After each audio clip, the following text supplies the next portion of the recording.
നമ്മളിന്ന് USSൻ്റെ ഏതാനും ചില ചോദ്യോത്തരങ്ങളാണ് ഇവിടെ പരിചയപ്പെടുന്നത്. മലയാളത്തിലെ ആദ്യത്തെ മഹാകാവ്യം ഏതാണെന്നറിയാമോ?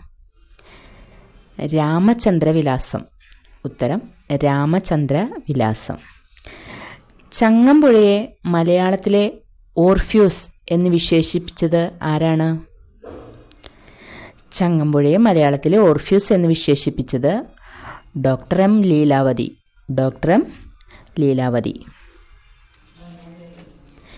ചോര തുടിക്കും ചെറുകയ്യുകളെ പേറുക വന്നീ പന്തങ്ങൾ എന്നീ വരികൾ എഴുതിയത് ആരാണ്? വൈലോപ്പിള്ളി രാമചന്ദ്രമേനോൻ.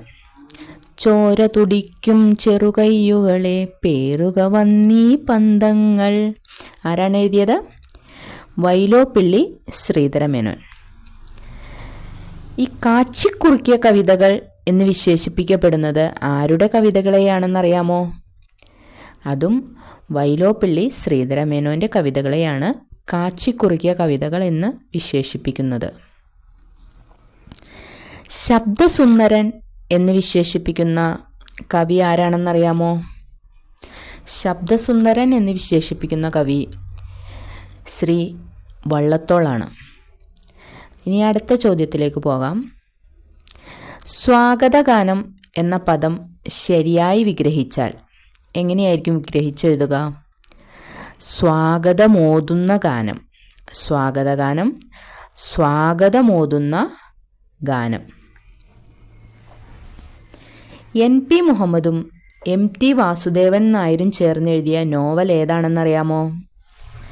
MP മുഹമ്മദും MT വാസുദേവൻ നായരും ചേർന്നെഴുതിയ നോവൽ അറബിപ്പൊന്ന്. ഏതാണ്? അറബിപ്പൊന്ന്. പഞ്ചവാദ്യത്തിൽ പെടുന്ന വാദ്യോപകരണങ്ങൾ ഏതാണ്?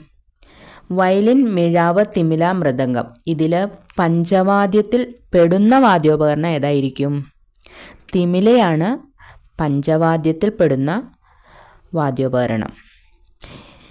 വാദ്യോപകരണങ്ങളിൽ ഒരെണ്ണം അസുരവാദ്യമായിട്ടാണ് കണക്കാക്കപ്പെടുന്നത്. അതേതാണെന്നറിയാമോ? അസുരവാദ്യമായി കണക്കാക്കപ്പെടുന്ന വാദ്യോപകരണം ചെണ്ടയാണ്. അസുരവാദ്യമായി കണക്കാക്കപ്പെടുന്ന വാദ്യോപകരണം ചെണ്ടയാണ്. പതിരില്ലാത്ത കതിരില്ല എന്ന ചൊല്ലിൻ്റെ ആശയം എന്തായിരിക്കും? പതിരില്ലാത്ത കതിരില്ല എന്ന ചൊല്ലിൻ്റെ ആശയം എന്താണെന്ന് പറയാൻ പറ്റുമോ? ഗുണങ്ങൾക്കിടയിൽ ദോഷവും കാണാം. ഗുണങ്ങൾക്കിടയിൽ ദോഷവും കാണാം.